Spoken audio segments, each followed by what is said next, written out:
السلام عليكم ورحمة الله.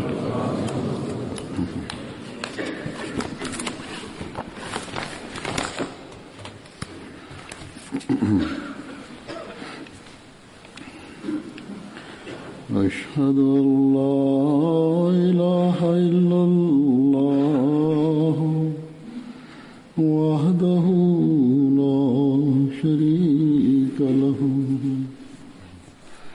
وأشهد أن محمدا عبده ورسوله أما بعد فأعوذ بالله من الشيطان الرجيم بسم الله الرحمن الرحيم الحمد لله رب العالمين الرحمن الرحيم مالك يوم الدين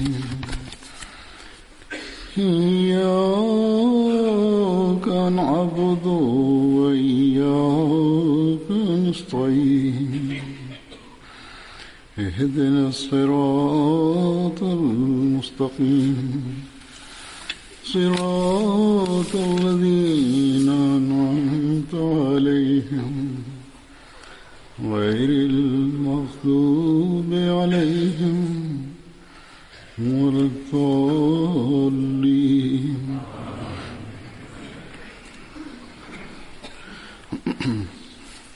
இஸ்லாத்தில் உயர்வான நல்லொழுக்கத்தை கடைபிடிப்பது, நல்லொழுக்கத்தை வெளிப்படுத்துவது, வீட்டிலும் சமுதாயத்திலும் எல்லா மட்டத்திலும் உயர்வான நல்லொழுக்கத்தை காட்டுவது, நம்மவர்களிடத்திலும் அந்நியர்களிடத்திலும் நல்லொழுக்கத்தை வெளிப்படுத்தி காட்டுவது தொடர்பாக எந்த அளவு போதனைகள் வழங்கப்பட்டிருக்கின்றதோ, எந்த அளவு இவ்விஷயத்தில் சிறிதிலும் சிறிதான அம்சத்தை கூட விடவில்லையோ, அதுபோன்று வேறு எந்த ஒரு மதத்திலும் இந்த அளவு விரிவாக அது பற்றி எடுத்து கூறப்படவில்லை.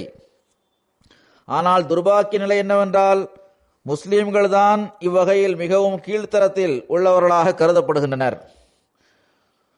முஸ்லிம் அல்லாதவர்கள் அவர்களை நோக்கி விரலை உயர்த்தி ஆட்சேபனை செய்கின்றனர். ஏனென்றால் அவர்களது செயல் அவர்கள் கூறுவதற்கு மாற்றமானதாக இருக்கின்றது. ஹஜ்ரத் நபிகள் நாயகம் ஸல்லல்லாஹு அலைஹி வஸல்லம் அவர்கள் தமது செயலாலும் பல்வேறு சந்தர்ப்பங்களில் தமது உம்மத்திற்கு மீண்டும் மீண்டும் நல்லொழுக்கத்தின் உயர்வான தரத்தை அடைவது குறித்தும் வலியுறுத்தியும் கூறியுள்ளார்கள். முஸ்லிம்கள் பொதுவாக ரசூலுல்லாஹ் ஸல்லல்லாஹு அலைஹி வஸல்லம் அவர்கள் மீது அன்பு இருப்பதாக வாதம் செய்கின்றனர். ஆனால் பெருமானார் ஸல்லல்லாஹு அலைஹி வஸல்லம் அவர்களின் கூற்றுகள் மற்றும் நடைமுறைக்கு ஏற்ப அறவே அவர்கள் செயல்படவில்லை. முஸ்லிம்களின் இந்த நிலைமையை கருத்தில் கொண்டவாறு அல்லாஹ் ஹஜ்ரத் மஸீஹ் மவ்ஊத் அலைஹிஸ்ஸலாம் அவர்களை அனுப்பினான். ஆனால் இதன் பக்கமும் இந்த மக்கள் கவனம் செலுத்த மறுத்து வருகின்றனர். இன்னும் சொல்வதென்றால், சில மக்கள் நம்மை எதிர்ப்பதில் சில இடங்களில், சில நாடுகளில் அதன் உச்சத்தை அடைந்திருக்கின்றனர். சாதாரண நல்லொழுக்கத்திலிருந்து விலகி, இன்னும் சொல்வதென்றால் நல்லொழுக்கத்தை முற்றிலும் கைவிட்ட நிலையில் ஒரு நபர் எந்த அளவு தரக்குறைவாக நடந்து கொள்வாரோ அவ்வாறு செயல்பட்டு ஹஜ்ரத் மஸீஹ் மவ்ஊத் அலைஹிஸ்ஸலாம் அவர்கள் மற்றும் அன்னாரை ஏற்றுக்கொண்டவர்கள் தொடர்பாக மிகவும் தரக்குறைவான அசுத்தமான வார்த்தைகளை இவர்கள் பயன்படுத்துகின்றனர். உலகின் எல்லா இடங்களிலும் அதன் விளைவையும் அவர்கள் சுவைத்து வருகின்றனர். ஏற்கனவே நான் கூறியது போன்று முஸ்லிம் அல்லாதவர்கள் இவர்களை நோக்கி விரலை உயர்த்தி ஆட்சேபனை செய்கின்றனர். இவர்களின் இந்த நிலைமை அகமதிகளாகிய நமக்கு நாம் நமது எல்லா விதமான முயற்சிகளுடன் உயர்வான நல்லொழுக்கத்தை பேணுவதற்கு முயற்சி செய்வதன் பக்கம் கவனம் செலுத்த வேண்டும் என்பதை நமக்கு உணர்த்துகின்றது. நாம் நமது எல்லா வகையான தகுதிகளையும் பயன்படுத்தியவாறு உயர்வான நல்லொழுக்கத்தை கடைபிடிப்பதற்கு முயற்சி செய்ய வேண்டும். அதுவே இஸ்லாத்தின் போதனையாக இருக்கின்றது. இதன் முன்மாதிரியை பெருமானார் ஸல்லல்லாஹு அலைஹி வஸல்லம் அவர்கள் நம் முன்னால் நிலைநாட்டியுள்ளார்கள். அல்லது ஏதாவது ஒரு வகையில் இந்த விஷயங்கள் தொடர்பாக அன்னார் நமக்கு அறிவுரை கூறியுள்ளார்கள்.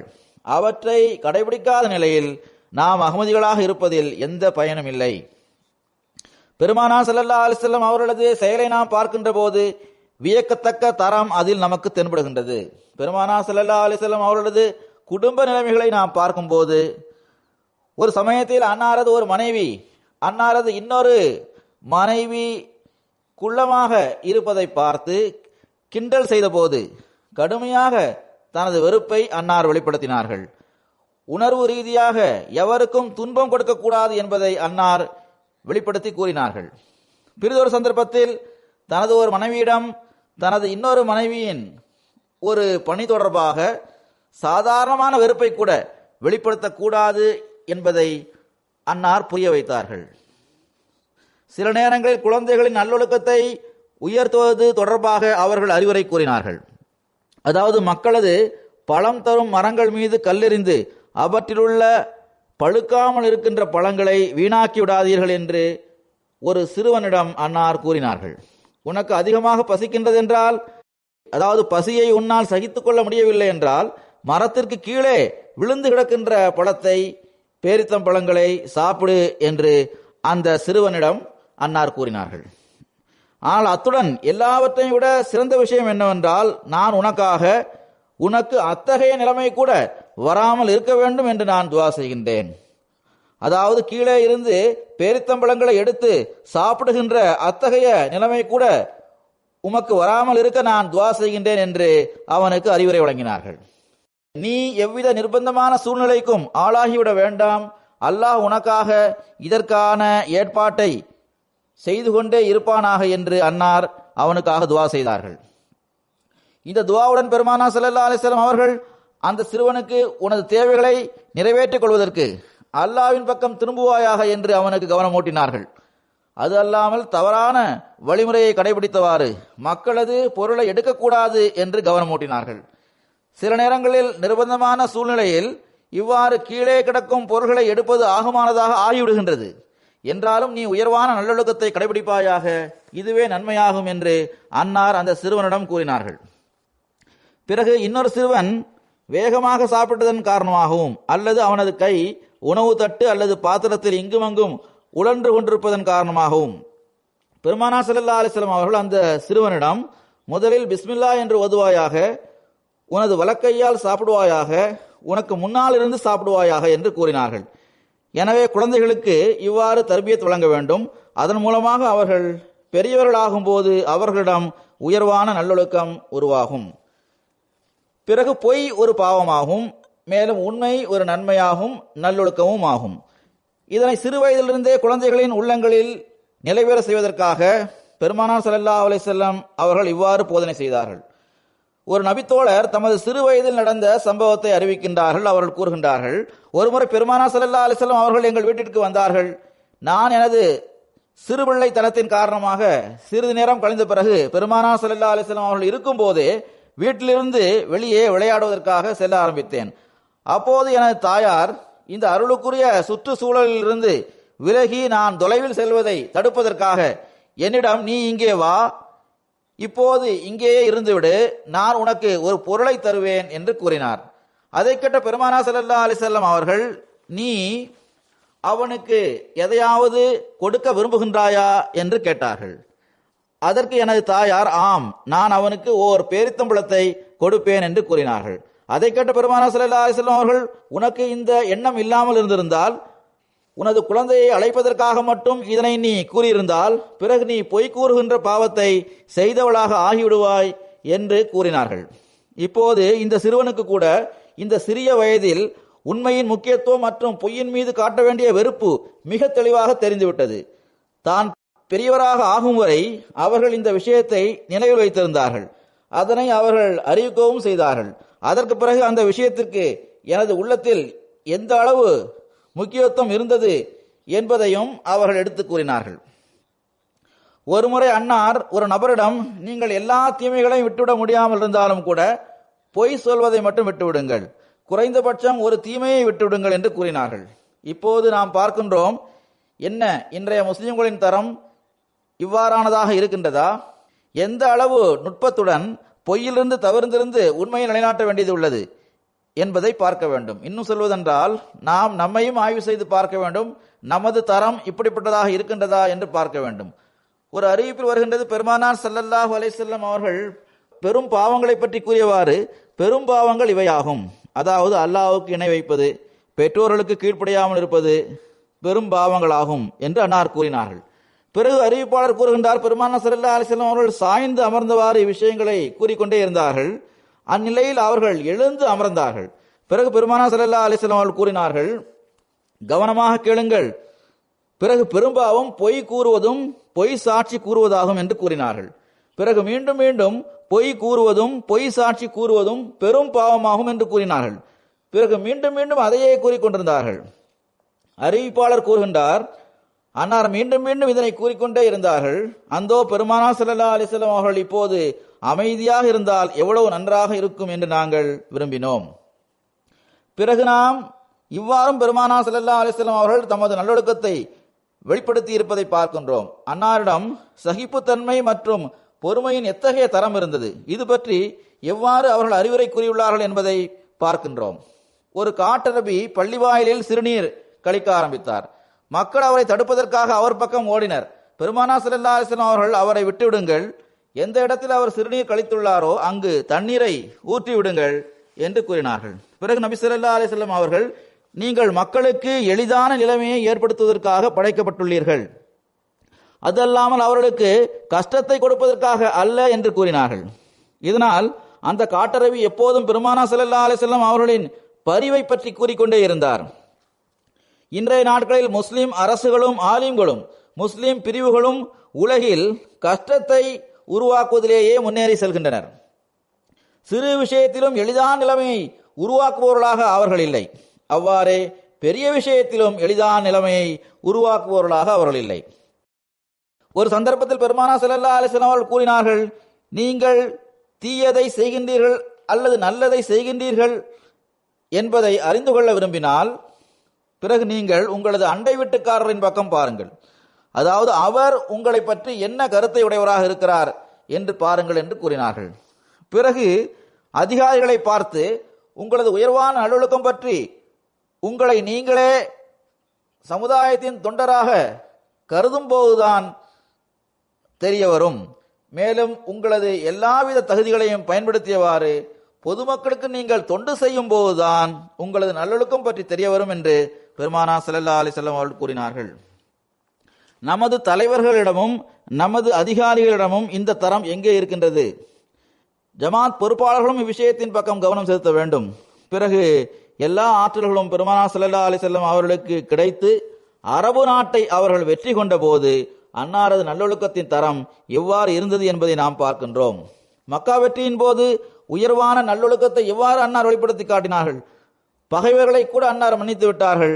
அந்த பகைவர்கள் உயிரின் பகைவர்களாக இருந்தவர்கள் ஆவர். அவர்கள் தொடர்ந்து அன்னாருக்கு துன்பங்களை கொடுத்து வந்தார்கள். பிறகு அன்னாரது இந்த மன்னிப்பு அவர்களில் பலரும் இஸ்லாத்தை தழுவுவதற்கு காரணமாக ஆகிவிட்டது. பெருமானார் ஸல்லல்லாஹு அலைஹி வஸல்லம் அவர்களின் உயர்வான நல்லொழுக்கத்தின் தரம் பற்றி குறிப்பிட்டவாறு ஹஜ்ரத் மஸீஹ் மவ்ஊத் அலைஹிஸ்ஸலாம் அவர்கள் ஓரிடத்தில் இவ்வாறு கூறுகின்றார்கள், அல்லாஹ் ஜல்ல ஷானஹு நமது நபி கரீம் ஸல்லல்லாஹு அலைஹி வஸல்லம் அவர்களை நோக்கி, இன்னக லஅலா ஹுலுகின் அதீம், அதாவது நீர் உயர்வான நல்லொழுக்கத்தில் நிலை பெற்றுள்ளீர் என்று கூறுகின்றான். எனவே இந்த விளக்கத்திற்கு ஏற்ப இதன் பொருள் இதுவாகும், அதாவது நல்லொழுக்கத்தின் எல்லா வகைகளும், அதாவது ஈகை குணம், வீரம், நீதி, கருணை, பேருபகாரம், உண்மை மற்றும் பொறுமை போன்றவை, அதாவது பொறுமையுடன் ஏதாவது ஒரு விஷயத்தை சகித்துக் கொள்வது ஆகியவை உம்மிடம் ஒன்று சேர்ந்துள்ளன. சுருக்கமாக மனிதனின் உள்ளத்தில் எந்த அளவு ஆற்றல்கள் இருக்கின்றனவோ, உதாரணமாக மரியாதை, வெட்கம், நேர்மை, பரிவு, தன்மான உணர்வு, கொள்கையில் உறுதியாக நிலைநிற்றல், கற்புடைமை, சாட்சி கூறுவது, நடுநிலையை பேணுவது, அனுதாபம் காட்டுவது போன்றவையும், அவ்வாறே வீரம், ஈகை குணம், மன்னிக்கும் தன்மை, பொறுமை, நன்மை செய்தல், உண்மை, நன்றியுணர்வு போன்ற அனைத்தும் தமது இயல்பான நிலைமைகளில் அறிவு மற்றும் சிந்தனையின் ஆலோசனையை பெற்று தத்தமது இடங்களில் மற்றும் சந்தர்ப்பங்களில் வெளிப்படுத்தி காட்டப்படும் போது அவை அனைத்துக்கும் உரிய பெயரே அஹ்லாக், அதாவது நல்லொழுக்கம் என்பதாகும். இந்த எல்லா நல்லொழுக்கங்களும் மனிதனின் இயல்பான நிலைமைகள் மற்றும் இயல்பான உணர்வுகளே ஆகும். அவற்றை சரியான இடத்திலும் பொருத்தமான சந்தர்ப்பத்திலும் தமது எண்ணத்திற்கேற்ப பயன்படுத்தும் சமயத்தில் மட்டுமே அவை நல்லொழுக்கம் என்று அழைக்கப்படுகின்றது. பழக்கம் என்ற நிலையில் அல்லாமல் அந்த நல்லொழுக்கங்கள் மூலமாக நல் விளைவுகள் ஏற்பட வேண்டும் என்ற எண்ணத்தில் அவற்றை பயன்படுத்த வேண்டும். சிலருக்கு தண்டனை வழங்க வேண்டியது வந்தால் தண்டனையின் காரணமாக நல் விளைவுகள் ஏற்பட வேண்டும் என்ற எண்ணத்தில் தண்டனை வழங்க வேண்டும். ஹஜ்ரத் வாக்களிக்கப்பட்ட மஸீஹ் அலைஹிஸ்ஸலாம் அவர்கள் உயர்வான நல்லொழுக்கத்தை வெளிப்படுத்துவது தொடர்பான பல்வேறு நிலைமைகளை பற்றி குறிப்பிட்டவாறு இவ்வாறு கூறுகின்றார்கள். உயர்வான நல்லொழுக்கம் பற்றி இரண்டு நிலைமைகளில் நமக்கு தெரிய வருகின்றது. ஒன்று, சோதனைகள் மற்றும் கஷ்டங்களின் நிலைமையில் அது தெரிய வருகின்றது. அடுத்து, வெகுமதிகள் கிடைக்கின்ற மற்றும் வசதியான நிலைமைகளிலும் அது தெரிய வருகின்றது. சோதனைகள் மற்றும் கஷ்டங்களின் போது பொறுமையை கடைபிடித்து அல்லாஹ்வின் விருப்பத்தை பெறும் வகையில் உள்ள முன்மாதிரியை காட்டுபவர் உயர்வான நல்லொழுக்கத்தின் எஜமானராக இருக்கின்றார். அவ்வாறே வெகுமதிகள் கிடைக்கும் போது, ஆட்சி கிடைக்கும் போது பணிவையும் நீதியையும் நிலைநாட்டுபவர் உயர்வான நல்லொழுக்கம் உள்ளவர் என்று அழைக்கப்படுவார். இந்த இரண்டு நிலைமைகளும் நமது நபி கரீம் ஸல்லல்லாஹு அலைஹி வஸல்லம் அவர்களிடம் ஒளிமயமாக வெளிப்பட்டிருக்கின்றது. மக்கா வெற்றியின் போது எவ்வாறு பெருமானார் ஸல்லல்லாஹு அலைஹி வஸல்லம் அவர்கள் தனது உயிரின் பகைவர்களாக இருந்தவர்களை கூட மன்னித்தார்கள் என்பதை நான் முதலில் கூறியிருந்தேன். ஹஜ்ரத் வாக்களிக்கப்பட்ட மஸீஹ் அலைஹிஸ்ஸலாம் அவர்கள் இவ்வாறு கூறுகின்றார்கள்: மனிதனின் நல்லொழுக்கம் எப்போதும் இரண்டு வகையில் வெளிப்பட முடியும். ஒன்று, சோதனையின் நிலைமையில் அல்லது வெகுமதிகள் கிடைக்கும் நிலைமையில் அவை வெளிப்படும். ஒரு அம்சம் மட்டும் இருந்து இரண்டாவது அம்சம் இல்லாமல் இருந்தால் பிறகு நல்லொழுக்கத்தை பற்றி நாம் தெரிந்து கொள்ள முடியாது. இறைவன் ஹஜ்ரத் நபிகள் நாயகம் ஸல்லல்லாஹு அலைஹி வஸல்லம் அவர்களின் நல்லொழுக்கத்தை முழுமைப்படுத்த வேண்டியது இருந்ததால் அவர்களது வாழ்வின் சில பகுதிகள் மக்காவிலும் சில பகுதிகள் மதீனாவிலும் கழிந்தன. மக்காவில் இருந்த எதிரிகள் பெரும் பெரும் துன்பங்களை அன்னாருக்கு கொடுத்த போது அவர்கள் பொறுமையின் முன்மாதிரியை காட்டினார்கள். இம்மக்கள் மிகவும் கடுமையாக அன்னாரிடம் நடந்து கொண்ட பிறகும் கூட அன்னார் அவர்களிடம் சகிப்புத்தன்மையுடன் நடந்து கொண்டார்கள். இறைவனிடமிருந்து அவர்கள் கொண்டு வந்த தூது செய்தியை மற்றவர்களுக்கு எட்ட வைப்பதில் அவர்கள் கவனமற்றவர்களாக இருக்கவில்லை. பிறகு மதீனாவில் அவர்களுக்கு மேலான நிலைமை கிடைத்த போது, அதே எதிரிகள் கைது செய்யப்பட்டு அன்னாருக்கு முன்னால் நிறுத்தப்பட்ட போது அவர்களில் பெரும்பாலாரை அன்னார் மன்னித்து விட்டார்கள். பழிவாங்குவதற்கான ஆற்றல் அவர்களிடம் இருந்தும் கூட அவர்கள் பழிவாங்கவில்லை. பிறகு பெருமானார் ஸல்லல்லாஹு அலைஹி வஸல்லம் அவர்களின் நல்லொழுக்கம் பற்றி மேலும் குறிப்பிட்டவாறு ஹுசூர் அலைஹிஸ்ஸலாம் அவர்கள் இவ்வாறு கூறுகின்றார்கள்: இந்த விஷயங்களை மிகவும் கவனமாக கேட்க வேண்டும். பெரும்பாலான மக்களை நான் பார்த்துள்ளேன், கவனமாக அவர்களை பற்றி ஆய்வு செய்துள்ளேன். சிலர் தாராளமாக வழங்குகின்றனர், பெரும் வள்ளலாக இருக்கின்றனர், மக்களுக்கு வழங்கக்கூடியவர்களாக இருக்கின்றனர். ஆனால் அத்துடன் கோபப்படுபவர்களாகவும் இருக்கின்றனர். சிறு சிறு விஷயங்களில் அவர்கள் வெறுப்படைந்து விடுகின்றனர்.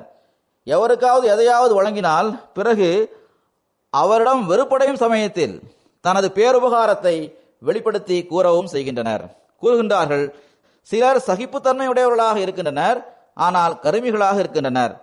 சிலர் கோபமும் ஆத்திரமும் வருகின்ற நிலைமையில் தடியால் அடித்து அடித்து பிறரை தான் கூறுவதை ஏற்றுக்கொள்ள வைக்கின்றனர். ஆனால் பணிவும் தாழ்மை குணமும் பெயருக்கு கூட அவர்களிடம் இருப்பதில்லை. சிலரிடம் பணிவும் தாழ்மை குணமும் அவர்களிடம் மிகவும் உயர்ந்த தரத்தில் இருப்பதை நாம் பார்க்கின்றோம். ஆனால் அவர்களிடம் வீரம் இருப்பதில்லை. பணிவு இருந்தாலும் வீரம் இருப்பதில்லை. ஏதாவது ஒரு சந்தர்ப்பத்தில் சின்ன விஷயத்திற்காக கூட அவர்கள் கோழைத்தனத்தை வெளிப்படுத்தக்கூடியவர்களாக இருக்கின்றனர். ஹுசூர் அலைஹிஸ்ஸலாம் அவர்கள் கூறுகின்றார்கள்: ஒவ்வொரு மனிதனும் எல்லா நட்பண்புகளையும் ஒருங்கே பெற்றவனாக இருக்க முடியாது என்பது சரிதான். ஆனால் அத்துடன் அவன் முற்றிலும் இழப்பிற்குரியவனாகவும் இருக்கக்கூடாது. ஹுசூர் அலைஹிஸ்ஸலாம் அவர்கள் பெருமானார் ஸல்லல்லாஹு அலைஹி வஸல்லம் அவர்களை பற்றி குறிப்பிட்டு கூறியவாறு கூறினார்கள்: இந்த நல்லொழுக்கங்கள் தொடர்பான எல்லாவற்றையும் விட முழுமையான நிகரற்ற முன்மாதிரி பெருமானார் ஸல்லல்லாஹு அலைஹி வஸல்லம் அவர்களின் முன்மாதிரியாகும். அவர்கள் முழுமையான நல்லொழுக்கத்தை உடையவராக இருந்தார்கள். எனவேதான் அவர்களை பற்றி இன்னக லஅலா ஹுலுகின் அலீம் என்று அல்லாஹ் கூறினான். எனவே துன்பங்களின் காலகட்டம் வந்தபோதும் அவர்கள் நல்லொழுக்கத்தை காட்டினார்கள். எத்தகைய பொறுமையை அன்னார் வெளிப்படுத்தி காட்டினார்கள் என்றால் அதை பார்த்த உலகமே வியப்பில் ஆழ்ந்து விட்டது. முழு அரபு நாட்டின் ஆட்சியும் அன்னாருக்கு கிடைத்த போது அவர்கள் அநீதி இழைத்த அனைவரையும் மன்னித்து விட்டார்கள். எனவே நல்லொழுக்கத்தின் உயர்வான தரத்தை எல்லா நிலையிலும் பெருமானார் ஸல்லல்லாஹு அலைஹி வஸல்லம் அவர்களை ஏற்றுக்கொண்டுள்ள ஒவ்வொரு உண்மையான முஸ்லிமும் எப்போதும் தன் முன்னால் வைத்திருக்க வேண்டும், அவற்றை வெளிப்படுத்தி காட்டவும் வேண்டும். இது தொடர்பாக ஹஜ்ரத் வாக்களிக்கப்பட்ட மசீஹ் அலைஹிஸ்ஸலாம் அவர்கள் நமக்கு எவ்வாறு வழிகாட்டியுள்ளார்கள்? ஹஜ்ரத் மஸீஹ் மவ்ஊத் அலைஹிஸ்ஸலாம் அவர்கள் பெருமானார் ஸல்லல்லாஹு அலைஹி வஸல்லம் அவர்களின் நல்லொழுக்கம் தொடர்பாக இவ்வாறு கூறுகின்றார்கள். இந்த உயர்வான நல்லொழுக்கம் எத்தகையது என்றால் அது மக்களை தன் பக்கம் ஈர்த்து கொண்டு வந்துவிட்டது. மேலும் அது ஒரு அற்புதத்தை காட்டியது. நீங்கள் இந்த நடைமுறையை பின்பற்றி நடந்தவாறு உங்களது ஒழுக்கத்தை நல்லதாக ஆக்கிக் கொண்டால், ஒவ்வொரு நல்லொழுக்கத்தையும் அதற்கேற்ற இடம் மற்றும் சந்தர்ப்பத்திற்கு ஏற்ப பயன்படுத்தினால் நீங்களும் அற்புதங்களை காட்டுபவராக ஆக முடியும். அன்னார் கூறுகின்றார்கள், வழக்கத்திற்கு அப்பாற்பட்ட அடையாளங்களை பற்றி மக்கள் ஏதாவது ஒரு வகையில் சாக்கு போக்குகளை கூறிவிடுகின்றனர். அவற்றை அவர்கள் தட்டி கழிக்க விரும்புகின்றனர். ஆனால் நல்லொழுக்க நிலைமையானது எத்தகைய ஒரு அற்புதம் என்றால் அதற்கு எதிராக ஆட்சேபனை செய்தவாறு எவரும் விரலை உயர்த்த முடியாது. இதன் காரணமாகவே நமது ரசூலுல்லாஹ் ஸல்லல்லாஹு அலைஹி வஸல்லம் அவர்களுக்கு எல்லாவற்றையும் விட பெரிய வலுவான அற்புதமாக நல்லொழுக்கமே வழங்கப்பட்டிருக்கின்றது. அதை பற்றியே இன்னக லஅலா ஹுலுகின் அஸீம் என்று இறைவன் கூறியுள்ளான். அன்னார் கூறுகின்றார்கள், பெருமானார் ஸல்லல்லாஹு அலைஹி வஸல்லம் அவர்கள் மூலமாக வெளிப்பட்ட வழக்கத்திற்கு அப்பாற்பட்ட ஒவ்வொரு அடையாளமும் ஆதாரத்தின் ஆற்றலின் அடிப்படையில் எல்லா நபிமார்களின் அற்புதங்களை விட சுயமே பெரிதாக இருந்தாலும் பெருமானார் ஸல்லல்லாஹு அலைஹி வஸல்லம் அவர்கள் காட்டிய நல்லொழுக்கத்தின் அற்புதமானது அவை எல்லாவற்றையும் விட முதல் இடத்தில் இருக்கின்றது. அதற்கு நிகரான ஒன்றை உலகத்தின் வரலாறால் எடுத்து கூற முடியவில்லை, இனியும் எடுத்து கூற முடியாது. தொடர்ந்து கூறுகின்றார்கள், ஒவ்வொரு நபரும் தமது தீய ஒழுக்கத்தை கைவிட்டுவிட்டு தீய பழக்கங்களை கைவிட்டுவிட்டு அழகிய நல்லொழுக்கங்களை தன்னிடம் உருவாக்கி கொண்டால் அவருக்கு அதுதான் அற்புதமாக திகழும். இவ்வாறு செய்தால் இது மிக பெரும் அற்புதமாகும். அதாவது தீய ஒழுக்கங்களை கைவிட்டுவிட்டு நன்மைகளை தங்களிடம் உருவாக்க வேண்டும். உதாரணமாக, மிகவும் கடுமையான முரட்டு சுபாவத்தை உடைய ஒருவர் மற்றும் கோபப்படுபவர் தமது இந்த பழக்கங்களை கைவிட்டுவிட்டு சகிப்பு தன்மையையும் மன்னிக்கும் தன்மையையும் கடைபிடித்தால், அல்லது கருமித்தனத்தை கைவிட்டுவிட்டு எல்லாவற்றையும் தன்னிடமே தடுத்து வைத்துக் கொள்வதற்கு பகரமாக தாராளமாக அவற்றை பிறருக்கு வழங்கினால், அல்லது பொறாமைப்படுவதற்கு பகரமாக பிறரிடம் அனுதாபத்துடன் நடந்து கொண்டால், அந்நிலையில் சந்தேகமின்றி அதுவே பெரும் அற்புதமாகும். இத்தகைய மாற்றம் ஏற்பட்டுவிட்டால் பிறகு அதனால் அற்புதம் நிகழ்கின்றது. பிறகு அது தன் விளைவுகளையும் காட்டுகின்றது. தொடர்ந்து கூறுகின்றார்கள், அவ்வாறே சுயமாக புகழப்படுவதையும் சுய நலத்தையும் விட்டுவிட்டு அவர் பணிவையும் தாழ்மை குணத்தையும் கடைபிடிக்கும் போது இந்த தாழ்மை குணமே அற்புதமாக இருக்கின்றது. தான் பிறர் மூலம் புகழப்படுவதையும் தன்னை பெரிதாக வெளிப்படுத்தி காட்டுவதையும் விட்டுவிட்டு பணிவை கடைபிடித்தால் இது அற்புதமாக ஆகிவிடும். ஹுசூர் அலைஹிஸ்ஸலாம் அவர்கள் கூறுகின்றார்கள், அற்புதங்களை நிகழ்த்தி காட்டுபவராக ஆகுவதை உங்களில் யார்தான் விரும்பாமல் இருப்பார்? ஒவ்வொருவரும் இதைத்தான் விரும்புகின்றார் என்பதை நான் அறிவேன். எனவே இது நிரந்தரமாக இருக்கின்ற உயிருள்ள அற்புதமாகும். மனிதன் நல்லொழுக்கத்தின் நிலையை சரி செய்தால் பிறகு அது எத்தகைய அற்புதமாக இருக்கும் என்றால் அதன் தாக்கம் ஒருபோதும் அழிந்து விடாது. மாறாக அதன் பயன் தொலைதூரம் வரை சென்று சேர்கிறது.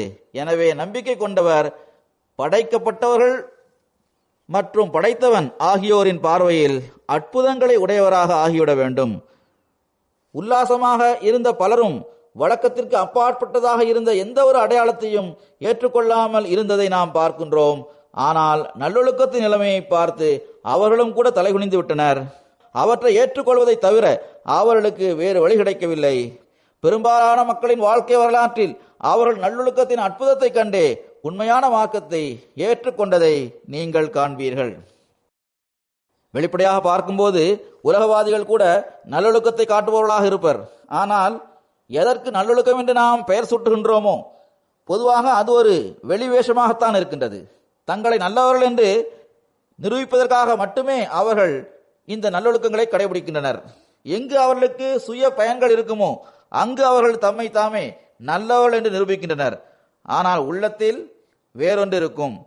சில நேரங்களில் ஓர் உயர் அதிகாரிக்கு முன்னால், செல்வந்தருக்கு முன்னால் மிகவும் நல்லொழுக்கத்தை கடைபிடிப்பவர்களாக அவர்கள் தம்மை காட்டிக்கொள்கின்றனர். ஆனால் இது ஆமாம் போடுகின்ற செயலாகும். இது அவர்களின் பலகீனத்தை வெளிப்படுத்துகின்ற விஷயமாகும். ஏனென்றால் அச்சத்தின் காரணமாகவோ அல்லது கோழைத்தனத்தின் காரணமாகவோ அவர்கள் அத்தகைய விஷயங்களை பேசுகின்றனர். இது இஸ்லாத்தின் போதனை அல்ல. ஏனென்றால் இது இஸ்லாத்தின் உண்மையான நல்லொழுக்கம் அல்ல என்று ஹுசூர் அலைஹிஸ்ஸலாம் அவர்கள் கூறினார்கள். மாறாக உள்ளத்தால் இவ்விஷயங்களை வெளிப்படுத்துவதுதான் உயர்வான நல்லொழுக்கமாகும்.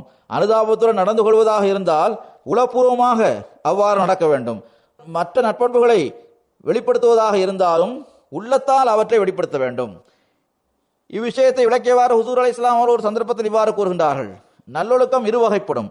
அவற்றில் ஒன்று இன்றைய நாட்களில் புதிதாக கல்வி கற்றவர்கள் எடுத்து கூறுவதாகும். அதாவது சந்திப்புகளின் போது நாவால் பொய்யாக புகழ்ந்து கூறுவது மற்றும் ஆமாம் போடுகின்ற நடைமுறையை அவர்கள் காட்டுகின்றனர்.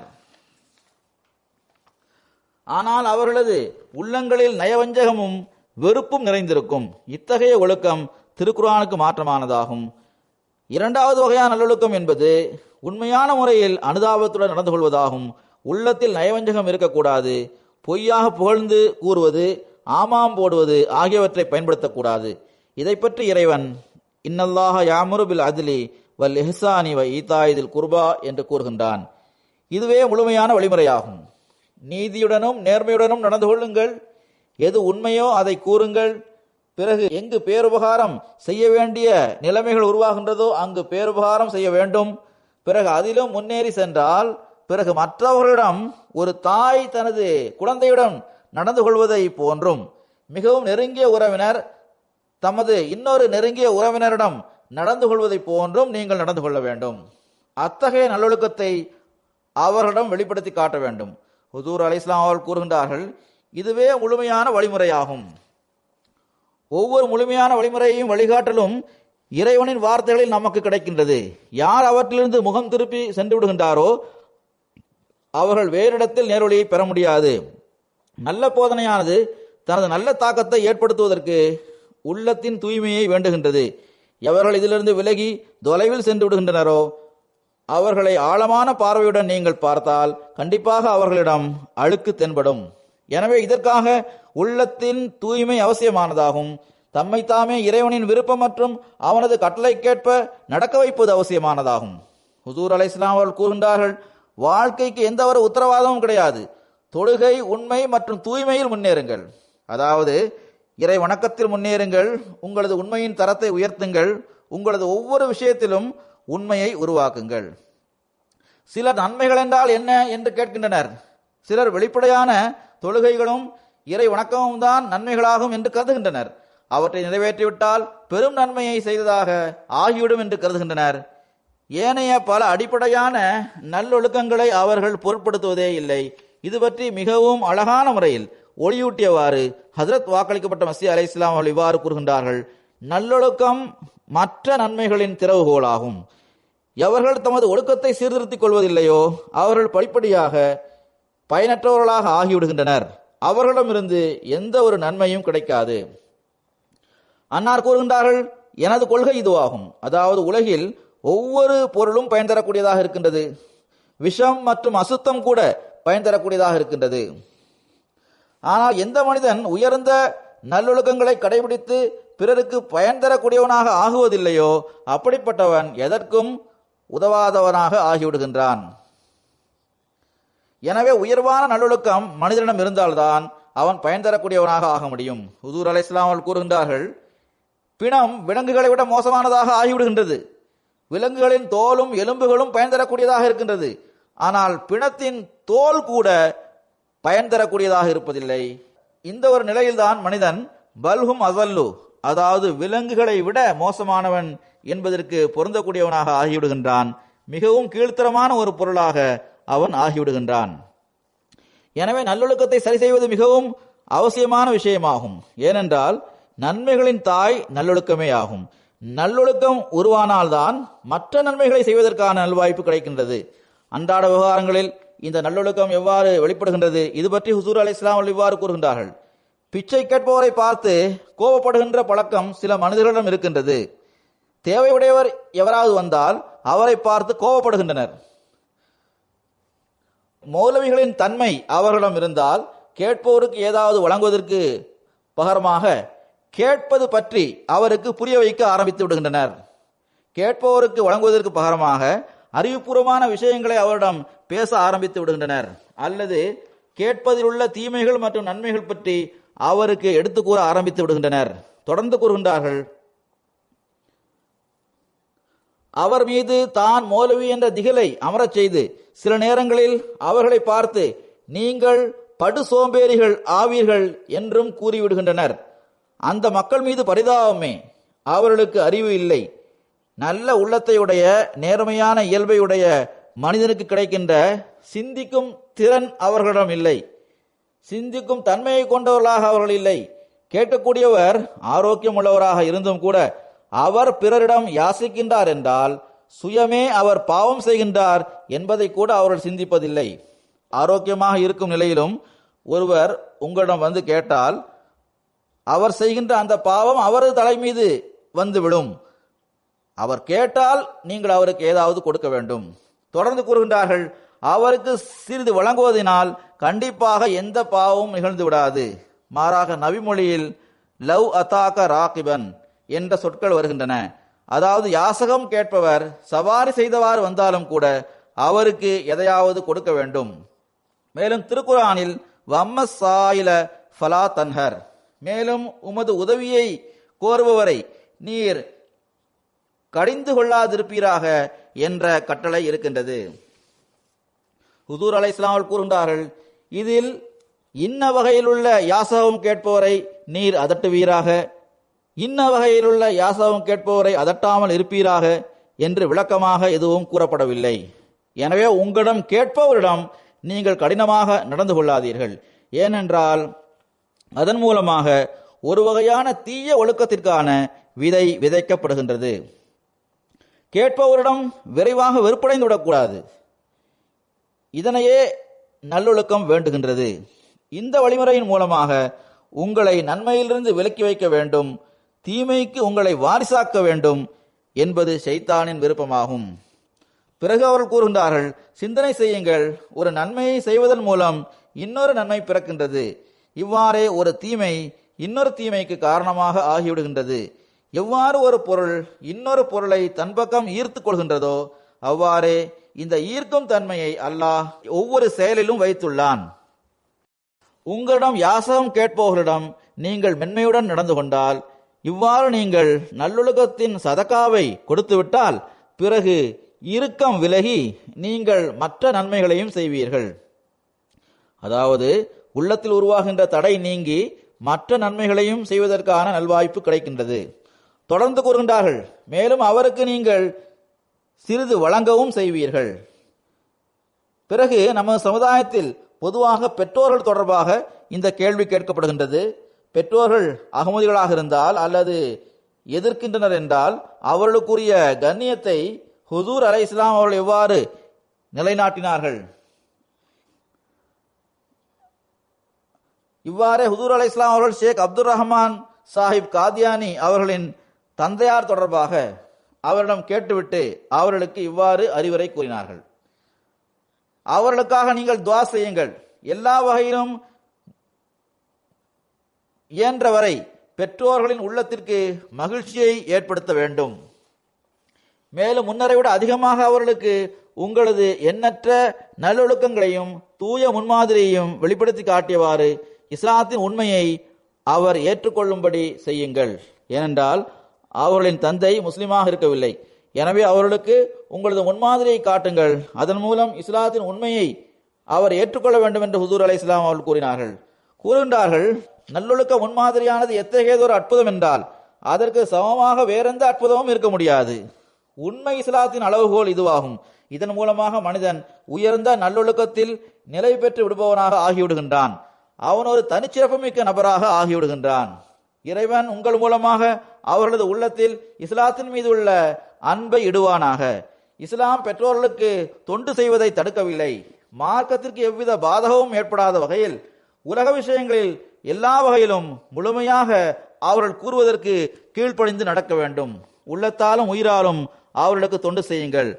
அன்னார் ஒரு சந்தர்ப்பத்தில் இவ்வாறு கூறினார்கள், நல்லொழுக்கம்தான் மனிதர்களுக்கும் விலங்குகளுக்கும் இடையில் வித்தியாசத்தை ஏற்படுத்துகின்றது. இதனை விளக்கியவாறு ஹுசூர் அலைஹிஸ்ஸலாம் அவர்கள் கூறுகின்றார்கள், முதலில் விலங்குகளால் அளவு மற்றும் தரம் ஆகியவற்றை பிரித்தறிய முடியாது. எது அவற்றிற்கு முன்னால் வந்தாலும் எந்த அளவு அது இருந்தாலும் அவை உண்கின்றன.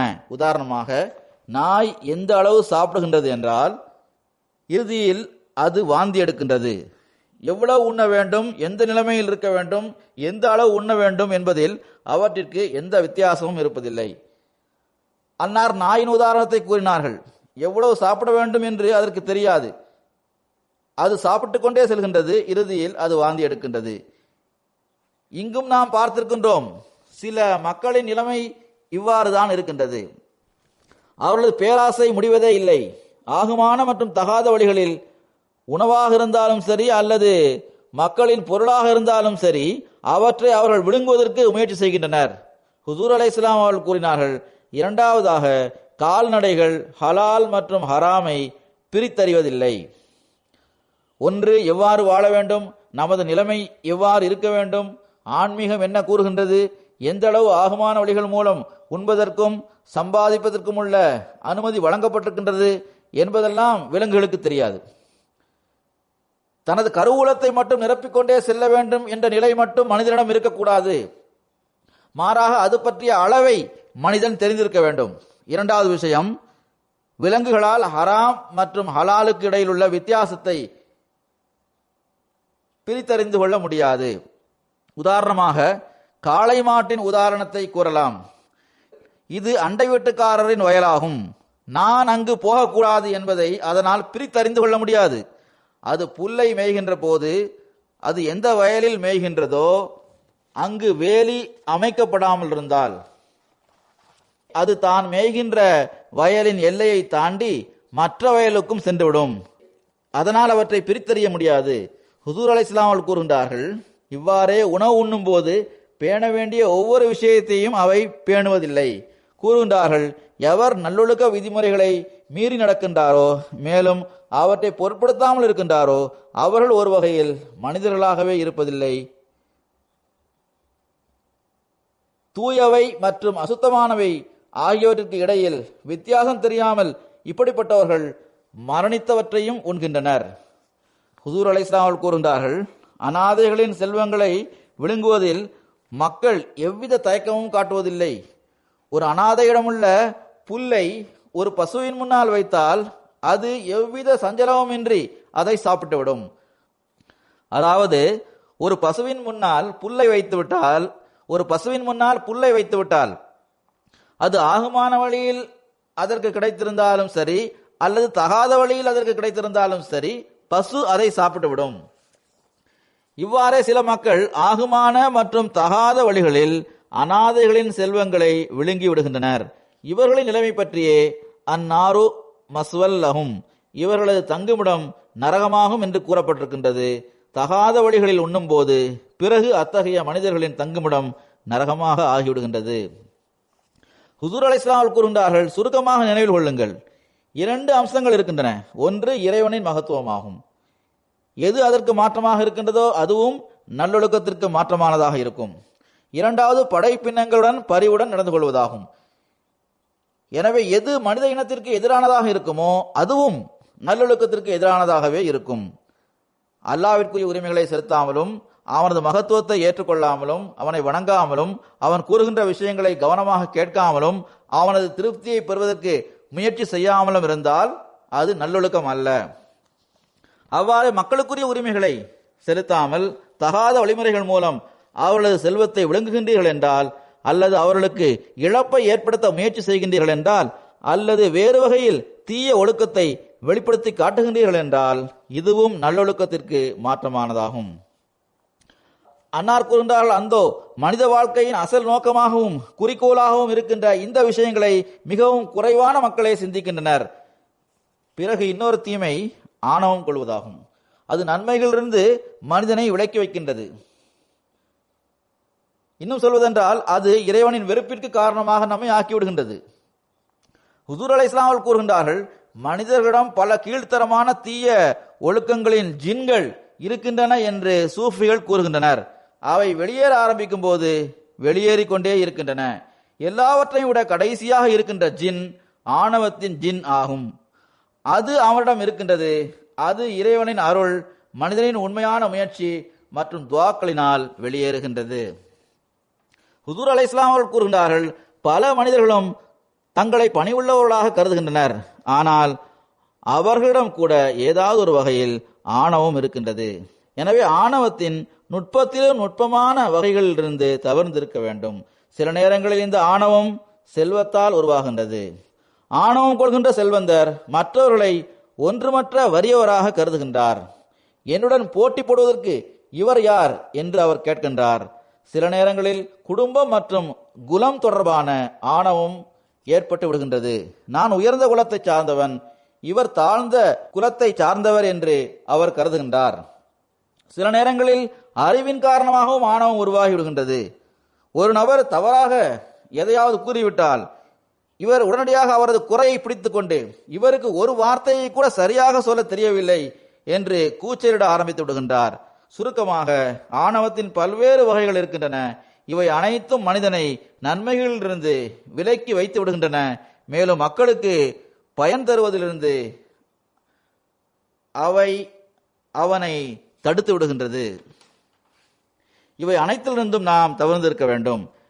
பிறகு ஹுசூர் அலைஹிஸ்ஸலாம் அவர்கள் கூறுகின்றார்கள், நல்லொழுக்கத்தை விட்டுவிடுவதே தீமையாகவும் பாவமாகவும் இருக்கின்றது. பிறகு இதனால் நன்மை செய்வதற்கான நல்வாய்ப்பும் இல்லாமல் அழிந்து விடுகின்றது. அவர்கள் கூறுகின்றார்கள், ஒருவர் விபச்சாரம் செய்கின்ற போது அதனால் அந்த பெண்ணின் கணவருக்கு எந்த அளவு துக்கம் ஏற்படும் என்பது பற்றி அவருக்கு தெரியாது. அவர் அந்த துக்கத்தை உணர முடியும் என்றால் நல்லொழுக்கத்தின் பங்கு அவருக்கு கிடைத்தால் இத்தகைய தீய செயலை அவர் செய்ய மாட்டார். அத்தகைய தகுதியற்ற மனிதனுக்கு இந்த தீய செயலை செய்வதனால் மனிதனிடம் எத்தகைய அபாயகரமான விளைவுகள் உருவாகின்றன என்பதை பற்றி அவர் தெரிந்திருந்தால் அதிலிருந்து அவர் விலகிவிடுவார். கூறுகின்றார்கள், ஒரு நபர் திருடுகின்றார்.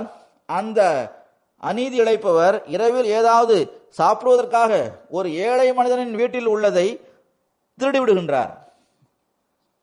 அவருக்கென்று எதையும் விட்டு வைப்பதில்லை. சில நேரங்களில் இதையும் பார்க்கின்றோம். ஒரு ஏழையின் பல வருடங்களின் உழைப்பை முற்றிலுமாக இந்த திருடர் அழித்து விடுகின்றார். பிறகு அன்னார் கூறுகின்றார்கள், அந்த திருடன் இந்த நிலைமைகளை பற்றி உணர்ந்திருந்தால், நல்லொழுக்க நிலைமையிலிருந்து விலகி குருடராக ஆகாமல் இருந்தால் அவர் ஏன் திருடப் போகின்றார்? பத்திரிகைகளில் வேதனைமிக்க மரணங்களை பற்றிய செய்திகளை படிக்க நேரிடுகின்றது. இந்த சிறுவன் நகையின் மீது கொண்ட பேராசையின் காரணமாக கொல்லப்பட்டான், இந்த இடத்தில் இந்த பெண்ணை கொலை செய்து விட்டனர் என்ற செய்திகளை நாம் படிக்கின்றோம். சிந்தனை செய்து பாருங்கள், நல்லொழுக்க நிலைமை சரியாக இருந்தால் அத்தகைய துன்பங்கள் ஏன் வருகின்றன? தன்னை போன்ற மனிதர் மீது அது போன்ற துன்பங்கள் வரலாம், அதை அவன் உணராமலே இருந்து விடலாம். நல்லொழுக்கம் இல்லாமலும் தீமை பற்றிய உணர்வே இல்லாமலும் அல்லாஹ் பற்றிய அச்சமும் இல்லாமலும் உள்ள நிலைமையின் காரணமாகவே இத்தகைய அவல நிலை உருவாகின்றது. அது அல்லாமல் அல்லாஹ்வின் மீது உள்ள அச்சமும் மனிதத்தன்மையும் மனிதனிடம் இருந்தால் அவன் ஒருபோதும் இது போன்ற செயல்களை செய்ய மாட்டான். தனது ஜமாத்திற்கு அறிவுரை கூறியவாறு ஹுசூர் அலைஹிஸ்ஸலாம் அவர்கள் கூறுகின்றார்கள், எவர் தமது அண்டை வீட்டுக்காரருக்கு தமது ஒழுக்கத்தில் ஒரு மாற்றம் ஏற்பட்டிருப்பதை காட்டுகின்றாரோ, முதலில் அவர் எப்படி இருந்தார், இப்போது எப்படி இருக்கின்றார் என்று காட்டுகின்றாரோ, ஒரு வகையில் அவர் ஒரு அற்புதத்தை காட்டுகின்றார். அதன் தாக்கம் அந்த அண்டை வீட்டுக்காரர் மீது மிகவும் உயர்ந்த நிலையில் ஏற்பட்டு விடுகின்றது. இந்த ஜமாத்தில் என்ன முன்னேற்றம் ஏற்பட்டுள்ளது என்பது எங்களுக்கு தெரியவில்லை என்று மக்கள் ஆட்சேபனை செய்கின்றனர். இட்டுக்கட்டி பொய் கூறுவதிலும் கோபத்திலும் ஆத்திரத்திலும் இவர்கள் ஆழ்த்தப்பட்டிருக்கின்றனர் என்று அவதூறாக கூறுகின்றனர். இது அவர்கள் வெட்கப்படுவதற்கு காரணமாக அமையவில்லையா? மனிதன் இது மிகவும் சிறந்தது என்று கருதியவாறு இந்த இயக்கத்திற்கு வந்துள்ளான். ஒரு நல்ல நேர்மையான மகன் தனது தந்தைக்கு இருக்கின்ற நல்ல பெயரை வெளிப்படுத்தக்கூடியவனாக இருக்கின்றான். ஏனென்றால் பைய செய்து வருபவர் மகனை போன்றவர் ஆவார். எனவே பைய செய்து இந்த இயக்கத்தில் வருகின்ற உங்கள் மீது மக்கள் இது நடந்தது அது நடந்தது என்று குற்றம் சாட்டுகின்றனர். அவ்வாறு குற்றம் சாட்டுகின்றனர் என்றால் அந்த குற்றங்கள் உண்மையாகவே உங்களிடம் இருக்கின்றன என்பது ஒருபோதும் நிரூபிக்கப்பட்டுவிடக்கூடாது. கூறுகின்றார்கள், எவ்வாறு பௌதீக தந்தை ஒருவரை பூமியில் கொண்டு வருவதற்கு காரணமாக இருக்கின்றாரோ, அவரது வெளிப்படையான வாழ்விற்கு காரணமாக இருக்கின்றாரோ, அதுபோன்று ஆன்மீக தந்தை அவரை வானத்திற்கு கொண்டு செல்கின்றார். அந்த உண்மையான தலைமையகத்தின் பக்கம் அவருக்கு வழிகாட்டுகின்றார். கூறுகின்றார்கள், ஒரு மகன் தனது தந்தைக்கு அவப்பெயரை ஏற்படுத்துவதை நீங்கள் விரும்புவீர்களா? அந்த மகன் விபச்சாரிகளிடம் செல்வதையும், சூதாட்டத்தில் ஈடுபட்டு திரிவதையும், மது அருந்துவதையும் அல்லது தந்தையின் அவப்பெயருக்கு காரணமாக விளங்குகின்ற அத்தகைய தீய செயல்களில் ஈடுபடுவதையும் நீங்கள் விரும்புவீர்களா? இந்த செயலை விரும்புகின்ற எந்த ஒரு மனிதனும் இருக்க மாட்டான் என்பதை நான் அறிவேன். ஆனால் அந்த தகுதியற்ற மகன் அவ்வாறு செயல்படும் போது பிறகு மக்களது நாவு அடைபட்டு இருக்க முடியாது. மக்கள் அந்த மகனை அவனது தந்தையுடன் தொடர்புபடுத்தி, இவன் இந்த மனிதனின் மகனாவான், இவன் இந்த தீய செயலை செய்கின்றான் என்றே கூறுவார்கள். அந்த தகுதியற்ற மகன் சுயமே தந்தைக்கு அவப்பெயர் ஏற்பட காரணமாக இருக்கின்றான். இவ்வாறே ஒரு மனிதன் ஒரு இயக்கத்தில் இணையும் போது அவர் அந்த இயக்கத்தின் மகத்துவத்தையும் மதிப்பையும் கருத்தில் கொள்ளாமல் இருந்தால், மேலும் அதற்கு எதிராக செயல்பட்டால் அவர் அல்லாவின் பிடியின் கீழ் வந்து விடுவார். ஏனென்றால் அவர் தன்னை மட்டும் அழிவிற்கு ஆளாக்கிக் கொள்ளவில்லை, மாறாக மற்றவர்களுக்கும் ஒரு தீய முன்மாதிரியாக இருந்து அவர்களை நட்பாக்கியத்தில் இருந்தும் நேர்வழியில் இருந்தும் அவர் விலக்கி வைக்கின்றார். தீய முன்மாதிரியை பார்க்கும்போது மக்கள் அந்த ஜமாத்தை விட்டு விலகி தொலைவில் சென்று விடுவர். அதற்கு அருகில் அவர்கள் வரமாட்டார்கள். எனவே உங்களுக்கு எந்த அளவு சக்தி இருக்கின்றதோ அந்த அளவு நீங்கள் இறைவனிடம் உதவி கேளுங்கள். உங்களது முழுமையான ஆற்றலுடனும் தைரியத்துடனும் உங்களது பலகீனங்களை அகற்ற முயற்சி செய்யுங்கள். அதை நீங்கள் செய்ய முடியாத நிலை ஏற்பட்டால் அப்போது உண்மையுடனும் உறுதியுடனும் கையேந்துங்கள். பணிவுடனும் உருக்கத்துடனும் ஏந்தப்பட்ட கைகள் உண்மை மற்றும் உறுதியின் தூண்டுதலால் எழுகின்ற போது அவை காலியாக திரும்ப அனுப்பப்பட மாட்டாது. நாம் நமது அனுபவத்தின் மூலம் இதனை காண்கின்றோம். நமது ஆயிரக்கணக்கான துவாக்கள் ஏற்றுக்கொள்ளப்பட்டிருக்கின்றன, இப்போதும் ஏற்றுக்கொள்ளப்பட்டு கொண்டிருக்கின்றன. கூறுகின்றார்கள், ஒரு நபர் தன்னை போன்ற மனித இனத்திற்காக அனுதாபம் கொள்கின்ற உணர்வு இல்லாமல் இருக்கின்றார் என்றால் அவர் கருமியாவார் என்பது உறுதியான விஷயமாகும். மற்ற மனிதர்களுக்காக அவரிடம் அனுதாப உணர்வு இல்லை என்றால் அவர் கருமியாவார். நான் நன்மை இருக்கின்ற ஒரு வழியை பார்க்கின்றேன் என்றால் அது பற்றி குரல் கொடுத்து அழைத்து மக்களுக்கு கூறுவது எனது கடமையாகும். ஒருவர் அதற்கேற்ப செயல்படுகின்றாரா இல்லையா என்ற விஷயத்தை நாம் பொருட்படுத்தக்கூடாது. எதுவரை மனிதன் முயற்சி செய்வதில்லையோ, துவாவின் மூலமாக பயனடைவதில்லையோ, அதுவரை அவரது உள்ளத்தில் உருவாகின்ற நோய் அவரை விட்டு விலக முடியாது. அல்லாஹ் கூறுகின்றான், இன்னல்லாஹா லா யுகையிரு மாபி கௌமின் ஹத்தா யுகையிரு மாபி அன்ஃபுசிஹிம்.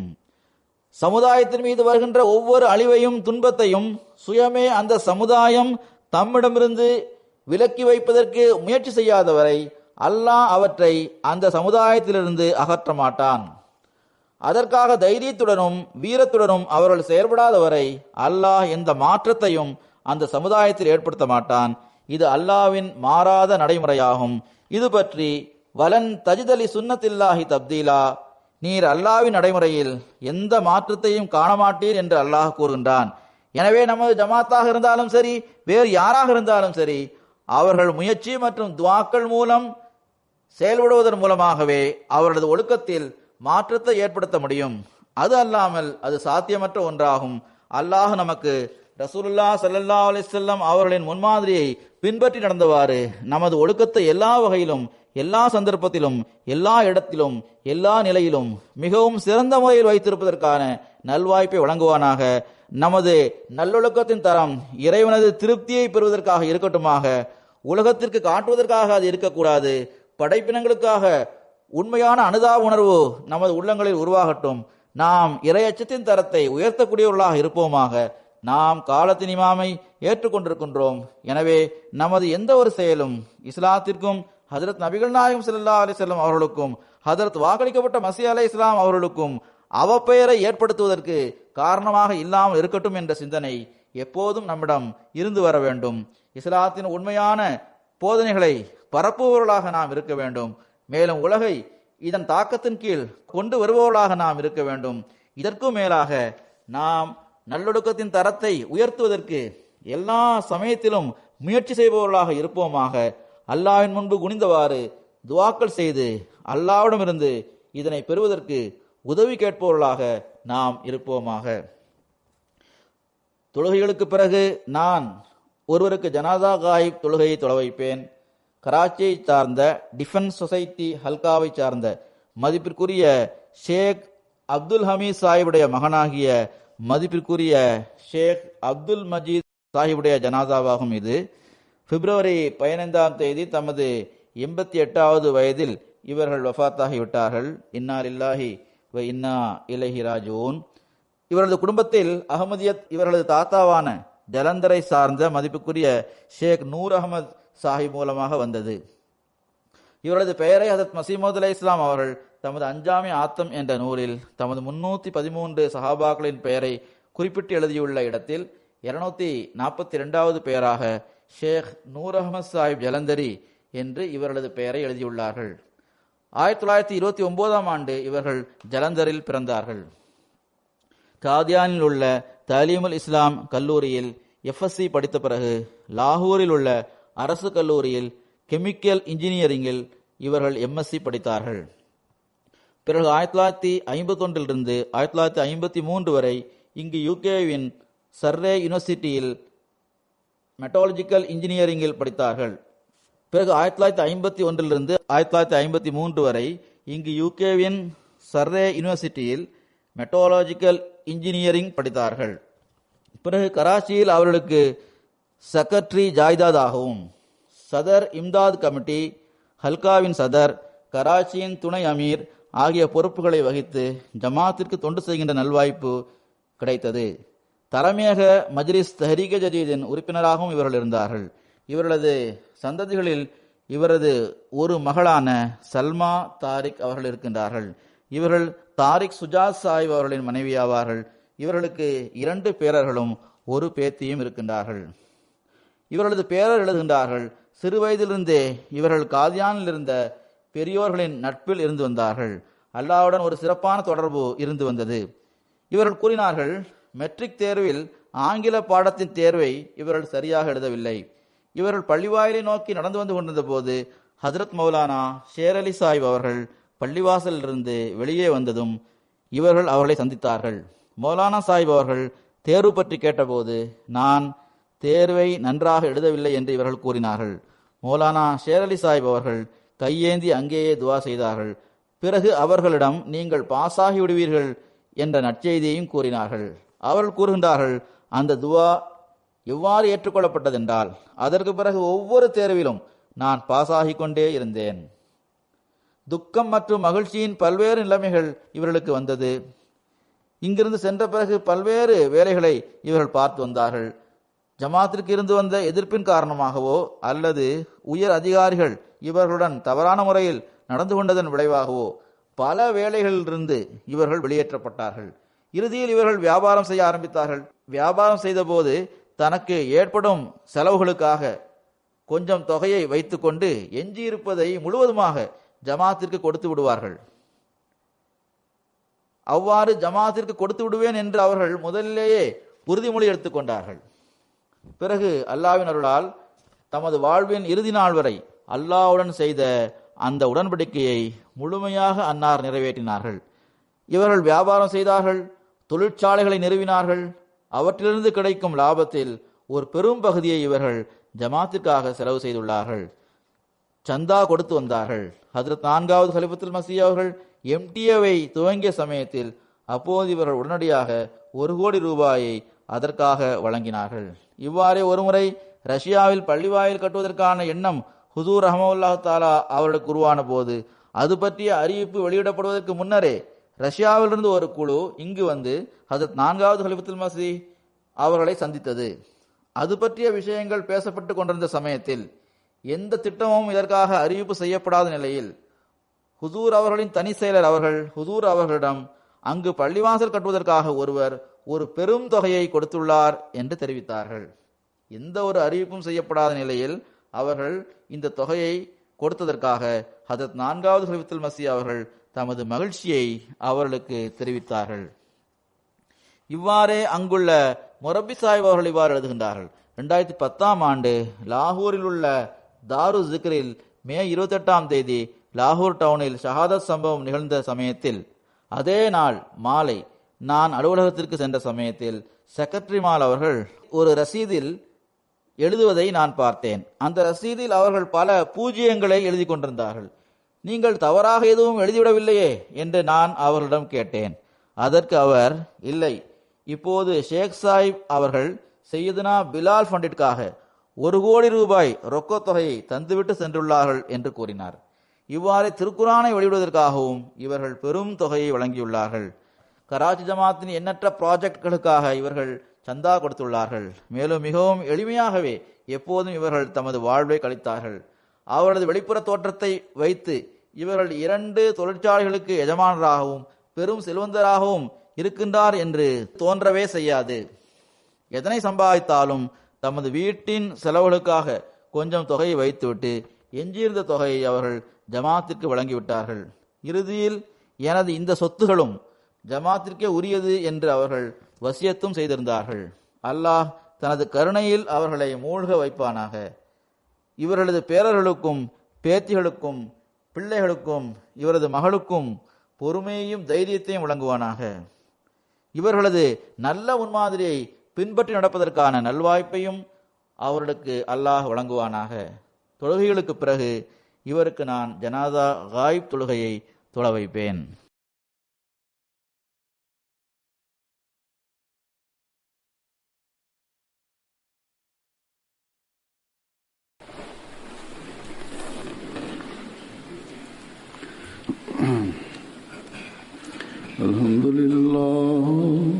الحمد لله نحمده ونستعينه ونستغفره ونؤمن به ونتوكل عليه ونعوذ بالله من شرور أنفسنا ومن سيئات أعمالنا من يهده الله فلا مضل له ومن يضلل فلا هادي له ونشهد أن لا إله إلا الله ونشهد أن محمدا عبده ورسوله عباد الله رحمكم الله إن الله يأمر بالعدل والإحسان وإيتاء ذي القربى